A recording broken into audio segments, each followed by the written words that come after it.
అందరికీ నమస్కారం. ఆరోగ్యశ్రీ అమల్లో కూడా జగన్ నాటకమే.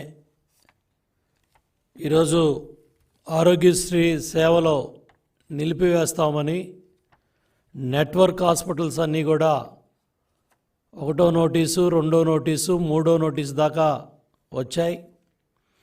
రేపు నుంచి రాష్ట్రంలో 26 జిల్లాల్లో ఆరోగ్యశ్రీ సేవలు బంద్ అవుతాయని నెట్వర్క్ హాస్పిటల్స్ అన్నీ ప్రకటించినప్పటికి కూడా చీఫ్ సెక్రటరీ జవహర్ రెడ్డికి వైజాగ్ చుట్టూ తిరగటంలో ఉన్న శ్రద్ధ నెట్వర్క్ హాస్పిటల్స్ ఆరోగ్యశ్రీ డబ్బులు విడుదల చేయటంలో చిత్తశుద్ధి కనపట్ల. జగన్ రెడ్డికి పేదవాళ్ళ ఆరోగ్యం మీద ఉన్న కపట ప్రేమ, నాటకం ఇవన్నీ కూడా బట్టబయలవుతూ ఉన్నాయి. ఆగస్టు 2023 నుంచి ఇప్పటిదాకా 1500 కోట్లు పేద మధ్యతరగతి కుటుంబాలు ఏదైతే ఆరోగ్యశ్రీ సేవలు ఉపయోగించుకుంటారో ఆ డబ్బులు కట్టడానికి, బటన్ నొక్కటానికి మీకు తీరిక లేదంటే 15 నెలలుగా మీ బడాయి కబుర్లు ఎవరో చెప్తారని నేను జగన్ రెడ్డిని ప్రశ్నిస్తున్నా ఉన్నాను. 15 నెలల నుంచి ఆరోగ్యశ్రీ హాస్పిటల్స్కి 1500 కోట్లు బకాయిలు పెట్టి పేదల మధ్యతరగతుల ఆరోగ్యం గురించి, వాళ్ళ జబ్బుల గురించి మొన్న మీ ప్రచార కార్యక్రమాల్లో మీరు మాట్లాడిన మాటలో ఇవాళ ఎవరు సమాధానం చెప్తారు? ఈ మంత్రులు, ఎమ్మెల్యేలు కానీ లండన్లో ఉన్న ముఖ్యమంత్రి చెప్తాడా? వైజాగ్ చుట్టూ తిరుగుతూ ఉన్న చీఫ్ సెక్రటరీ జవహర్ రెడ్డి చెప్తాడా? దగ్గర తెలుగుదేశం ప్రభుత్వంలో ఎన్టీఆర్ ఆరోగ్య సేవల కింద అప్పటికప్పుడే 70% ఏదైతే క్లెయిమ్ రాగానే 70% నిధులు విడుదల చేసేవాళ్ళం. దగ్గర 5,330 కోట్లు ఖర్చు పెట్టి తెలుగుదేశం ప్రభుత్వంలో అన్ని కష్టాల్లో సుమారు 12 లక్షల మందికి ఈ సేవలన్నీ కూడా, వైద్య సేవలు, ఈ పేదవాళ్ళ ఆరోగ్యం పట్ల ఈ కట్టాల్సిన డబ్బులన్నీ కూడా హాస్పిటల్స్కి ఆ రోజుల్లో కట్టి ఏ ఇబ్బంది లేకుండా పేదల ఆరోగ్యాన్ని కాపాడారు తెలుగుదేశం ప్రభుత్వంలో నారా చంద్రబాబు నాయుడు గారు. ఇవాళ జగన్మోహన్ రెడ్డి మార్చి నెలలో దగ్గర 13,000 కోట్లు కాంట్రాక్టులకు బటన్ నొక్కాడు. పేదలకు ఇవ్వాల్సిన పెన్షన్ డబ్బులు కూడా ఏప్రిల్లో 3 రోజులు 4 రోజులు డబ్బులు అందక కూడా ఇబ్బంది పడ్డారు. మే నెలలో కూడా అదే జరిగింది తంతు. అటువంటిది ఇవాళ మే 17న మీరు నొక్కిన 4,000 కోట్ల బటన్ నొక్కుల్లో 2,000 కోట్లు కాంట్రాక్టర్లకు వెళ్ళాయి. అంటే దగ్గర 15,000 కోట్లు మీ అస్మదీయులకి, మీ ఎమ్మెల్యేలు, మంత్రులు, కాంట్రాక్టర్లు, మీ తాలూకా అస్మదీయులకి, కాంట్రాక్టర్లకి, ఏజెన్సీలకు కట్టడానికి 15,000 కోట్లు ఉన్నాయి. పేదల ఆరోగ్యం ఏదైతే పేద మధ్యతరగతి ఆరోగ్యం హాస్పిటల్స్కి కట్టాల్సిన డబ్బులు 1,500 కోట్లకి జగన్మోహన్ రెడ్డి చేతులు రాలా, చీఫ్ సెక్రటరీకి చేతులు రాలా, ప్రభుత్వ సంబంధిత అధికారులకు చేతులు రాలా. దీని పట్ల, పేదల ఆరోగ్యం పట్ల మీకు ఏమాత్రం చిత్తశుద్ధి ఉందో అర్థమవుతూ ఉంది. నాసిరకం మద్యం దాగిచ్చారు. దగ్గర 35 లక్షల మంది అనారోగ్యం పాలయ్యారు. దాంట్లో దగ్గర 30,000 మంది చనిపోయినట్టు కూడా పత్రికల్లో రకరకాల కథనాలన్నీ కూడా మనం చదివాం. ఇవాళ మీరు ఈ హాస్పిటల్స్కి డబ్బులు ఆపి మీ కాంట్రాక్టర్లకి, మీ ఏజెన్సీలకి డబ్బులు నొక్కుంటా ఉన్నారంటే మీ చిత్తశుద్ధి ఏంటో రాష్ట్ర ప్రజలకు అర్థమవుతుందని చెప్పి కూడా నేను తెలియజేస్తూ ఉన్నాను.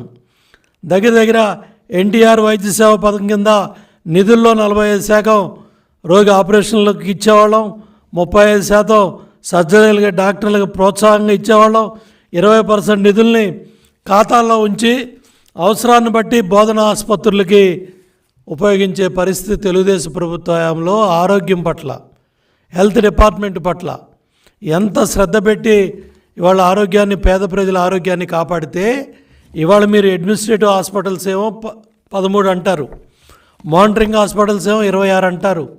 మొత్తం అర్థం కాకుండా వైద్య ఆరోగ్య రంగాన్ని మీ అధికారులు మీరు కలిసి కోడికత్తి డాక్టర్కి ఆంధ్రప్రదేశ్లో హాస్పిటల్ కమిటీలకు చైర్మన్గా పెట్టి మీ కోడికత్తికి గాయానికి కుట్లేశారని 1000 కోట్లు పైగా మీ డాక్టర్కి చైర్మన్గా, కోడికత్తి డాక్టర్కి చైర్మన్గా పెట్టి ఆయనకు ఖర్చు పెట్టే విధంగా 1000 కోట్లు మీరు ప్రభుత్వ డబ్బుని, కేంద్ర రాష్ట్రాలు ఇచ్చిన డబ్బుని మీరు ఆ విధంగా దుర్వినియోగం చేసింది కూడా పత్రికల్లో, ప్రజల్లో చర్చ జరుగుతూ ఉన్నాయి. దీనికి సమాధానం చెప్పరు, దీనికి సమాధానం చెప్పే పరిస్థితి లేదు. ఇవాళ దగ్గర ఏదైతే మీ అస్మదీయులకి మీ కోడికత్తి డాక్టర్ రికమెండ్ చేసిన నెట్వర్క్ హాస్పిటల్స్, అది హైదరాబాద్ అవ్వచ్చు, బెంగళూరు అవ్వచ్చు, మెడ్రాస్ అవ్వచ్చు, మీకు నచ్చిన హాస్పిటల్స్లో ముఖ్యమంత్రి కార్యాలయం బిల్లులు క్లియర్ చేస్తే వాటిల్లో కూడా పర్సంటేజీలు, వాటిల్లో కూడా దోపిడీ. అదేవిధంగా మీరు ఎచ్చుగా బడాయిగా చెప్పుకునే ఇవాళ కట్టే హాస్పిటల్స్లో, కట్టే ఇన్ఫ్రాస్ట్రక్చర్, మెడికల్ కాలేజీ బిల్డింగుల్లో కూడా 300 కోట్లు కమిషన్లు దండుకున్నారంటే ఆ డబ్బులు కట్టినా ఇవాళ ఈ ఆరోగ్యశ్రీ హాస్పిటల్స్లో వైద్య సేవలు ఆగుండేవి కాదు. అంటే మీ దోపిడీకి, మీ కమిషన్ల కక్కుర్తికి ఏ డిపార్ట్మెంటు, ఏ భవనాలు, ఏ ఇన్ఫ్రాస్ట్రక్చరు, ఏ హాస్పిటల్స్ బిల్డింగ్లో కూడా జగన్మోహన్ రెడ్డి ప్రభుత్వం దోపిడీకి, మీ అనుయాయులు దోపిడీకి ఎక్కడా కూడా ఏది కూడా వదిలిపెట్టకుండా దోపిడీ చేశారు. ఈ 5 ఏళ్లలో హెల్త్ సెక్టార్ని ఎంత అడ్డగోలుగా, ఇష్టారాజ్యంగా, మీ ఇష్టం వచ్చినట్టుగా 104 ఏమైంది, 108 ఏమైంది, మీ ఫ్యామిలీ డాక్టర్ కాన్సెప్ట్ ఏమైంది, మళ్ళీ ఒక సురక్షా పథకం, ప్రతి పథకానికి మీ పథకాలు, మీ కుటుంబ సభ్యులు, మళ్ళీ దాని సురక్షా పథకం అని చెప్పి హాస్పిటల్స్లో పనిచేసే డాక్టర్స్ కానీ, ఎవరైతే మరి ప్రైవేట్ హాస్పిటల్స్లో ఉన్న డాక్టర్లందరినీ కూడా మీ ప్రచార పిచ్చిలో, మీ ఓట్లు దండుకునే కార్యక్రమంలో గత 6 నెలలుగా మీరు ఈ డాక్టర్లందరినీ కూడా ఈ మొత్తం 6 నెలల నుంచి మీరు గ్రామాల్లో వాళ్ళందరినీ పంపించి ఏ విధంగా ఓట్లు దండుకోవాలి, ఏ విధంగా సరే మళ్ళీ 4 ఓట్లు సంపాదించాలనే కార్యక్రమంలో భాగంగా ఏ హాస్పిటల్స్లో ఎక్కడ ఆపరేషన్లన్నీ కూడా ఇబ్బందులు వచ్చినా, వాయిదాలు వేసినా వీళ్ళందరినీ కూడా మీరు మళ్ళీ బయటికి పంపించి మీరు ఓట్లు దండుకునే కార్యక్రమంలో కూడా హెల్త్ డిపార్ట్మెంట్లో మీ ఇష్టారాజ్యంగా ఈ కార్యక్రమాలు చేశారు. తప్పకుండా ఇవన్నీ కూడా సమీక్షించబడతాయి. ఏ నెట్వర్క్ హాస్పిటల్స్కి ఏ పర్సంటేజ్లు దండుకొని మీ ముఖ్యమంత్రి కార్యాలయంలో ఎవరెవరికి ఎక్కడ ఏ బిల్లు కింద ఏమేం చేశారో కూడా అవన్నీ బట్టబయలవుతాయి. హాస్పిటల్స్ బిల్డింగ్ ఇన్ఫ్రాస్ట్రక్చర్ నిర్మాణంలో కూడా జరుగుతున్న 1000 కోట్ల రూపాయల ఖర్చులో మీ 100 కోట్ల దోపిడీ కూడా సమీక్షించబడుతుంది. అవన్నీ కూడా బయటకు వస్తాయి, బయటికి తెప్పిస్తామని చెప్పి కూడా తెలియజేస్తా ఉన్నాను. అట్లాగే ప్రధానమంత్రి జన ఆరోగ్య యోజన కింద PMJAY దగ్గర ఒక్కొక్క ఫ్యామిలీకి 5 లక్షల రూపాయలు కేంద్రం నుంచి వచ్చిన ఏళ్ళలో ఆ డబ్బులన్నీ కూడా ఏమైనాయో, ఎక్కడికి వెళ్ళాయో, ఏం చేశారో BPL ఫ్యామిలీస్కి ఇవి కూడా ఎక్కడ కూడా లెక్కల్లో కనపట్టలేదు.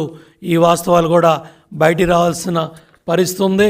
మేము 100 కాదు 1000 ఏదైతే అలా ఈ ఆరోగ్యశ్రీ కింద తీసుకొచ్చామని బడాయి కబుర్లు చెప్తూ కనీసం ఇవాళ ఆరోగ్యశ్రీ ఈ హాస్పిటల్స్ కూడా డబ్బులు కట్టకుండా మళ్ళీ ఇవాళ వాళ్ళందరూ కూడా రోడ్డు ఎక్కే పరిస్థితి తీసుకొచ్చారంటే ఏ విధంగా ఈ పరిస్థితి ఉందో అర్థమవుతూ ఉంది.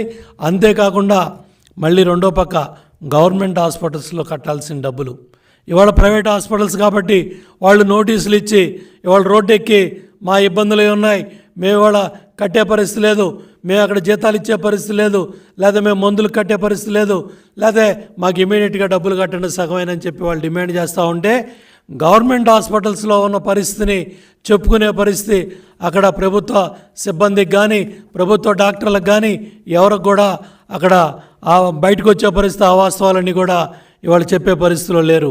కాబట్టి ఇవన్నీ కూడా బయటికి రావాలి, వీటన్నిటి మీద కూడా సమాధానం చెప్పాలి.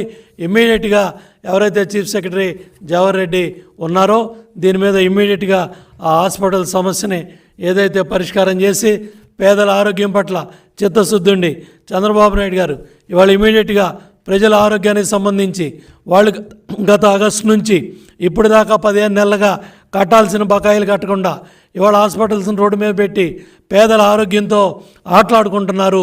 దీన్ని మీరు ఖండించండి. ఇమీడియట్గా పేదల ఆరోగ్యం పట్ల జాగ్రత్తలు తీసుకోండి. దీని మీద మీరు అందరూ కూడా మాట్లాడి పేదల ఆరోగ్యం హాస్పిటల్స్కి వెళ్ళిన వాళ్ళు ప్రతి ఒక్కళ్ళు కూడా ఇబ్బంది పడకుండా చూడండి అని చెప్పి చంద్రబాబు నాయుడు గారి ఆదేశాల మేరకు ఇవన్నీ కూడా మరి ప్రజల్లో తీసుకొస్తున్నాం. దీని మీద స్పందించాలని కూడా చీఫ్ సెక్రటరీ జావారెడ్డిని కూడా డిమాండ్ చేస్తున్నాం, హెల్త్ సెక్రటరీని డిమాండ్ చేస్తున్నాం, అట్లాగే సంబంధిత అధికారులను డిమాండ్ చేస్తున్నాం. ఆరోగ్యశ్రీ కింద ఎవరైతే హాస్పిటల్స్లో మరి రకరకాల జబ్బులతో హాస్పిటల్స్కి వెళ్తారో వాళ్ళు ఇబ్బందులు పడకుండా అన్ని జాగ్రత్తలు తీసుకోవాలని చెప్పి కూడా ప్రభుత్వాన్ని డిమాండ్ చేస్తున్నాం. అట్లాగే ఇవాళ లండన్లో ఉన్న ముఖ్యమంత్రికి ఇవేమీ పట్టే పని లేదు. ఆపద్ధర్మ ముఖ్యమంత్రికి హ్యాపీగా ఆయన కార్యక్రమాలు, ఆయన అక్కడ హాస్పిటల్స్, ఆయన జబ్బులు, ఆయన కార్యక్రమాలు, ఆయన వాటిలో ఉన్నాడు. ఇక్కడ పేద మధ్యతరగతి ప్రజల ఆరోగ్యం మరి వాళ్ళ గాల్లో ఉండే పరిస్థితి ఉంది. కాబట్టి దీని మీద ఎమ్మటే స్పందించాలని సంబంధిత అధికారులని చీఫ్ సెక్రటరీని డిమాండ్ చేస్తూ ఉన్నాను. అట్లాగే 10 రోజుల తర్వాత, వారం రోజుల తర్వాత మంత్రులు రోడ్డు మీదకి వస్తూ ఉన్నారు, మాట్లాడుతూ ఉన్నారు, బుద్ధి లేని మాటలు మాట్లాడుతూ ఉన్నారు, బాధ్యత లేని మాటలు మాట్లాడుతూ ఉన్నారు.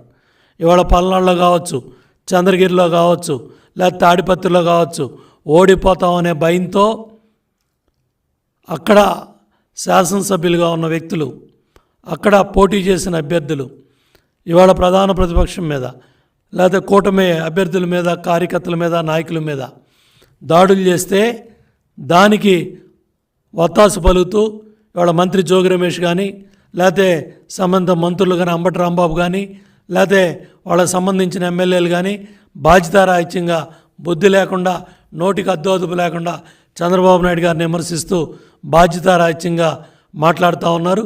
వాటిని తీవ్రంగా ఖండిస్తూ ఉన్నాను.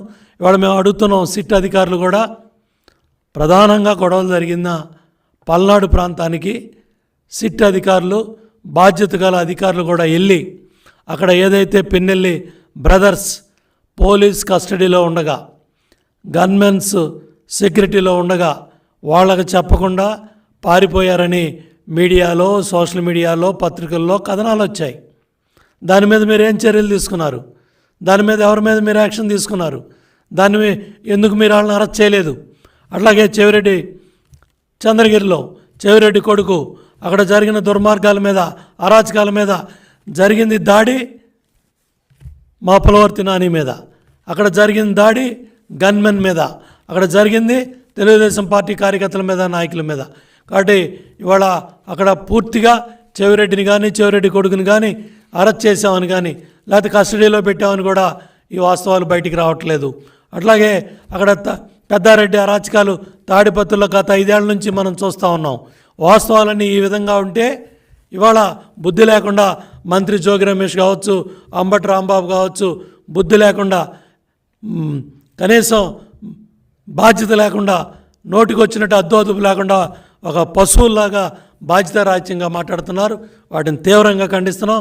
ఎవరైతే ఈ అల్లర్లకు కారణమయ్యారో వైసీపీ కార్యకర్తలు కావచ్చు, నాయకులు కావచ్చు, అక్కడ పోటీ చేసిన అభ్యర్థులు కావచ్చు, వాళ్ళకి సంబంధించిన వాళ్ళందరినీ కూడా ఇమ్మీడియట్గా అరెస్ట్ చేయాలని కూడా సిట్ అధికారులు కోరుతున్నాం. మళ్ళీ పునరావృతం కాకుండా, ఎందుకంటే పులివెందుల్లో కూడా అక్కడ చెట్లు కొట్టేశారని కూడా మరి ముఖ్యమంత్రి నియోజకవర్గ అపద్ధర్మ ముఖ్యమంత్రి నియోజకవర్గంలో కూడా అక్కడ వాస్తవాలు బయటకు వచ్చాయి. చీని చెట్లు కూడా కొట్టేస్తున్నారని. అట్లాగే చాలా ప్రాంతాల్లో మళ్ళీ ఇటువంటి సంఘటనలు పునరావృతం కాకుండా గట్టిగా చర్యలు తీసుకోవాలని కూడా సిట్ అధికారులని, డీజీపీని, సిఎస్ని కోరుతా ఉన్నాం.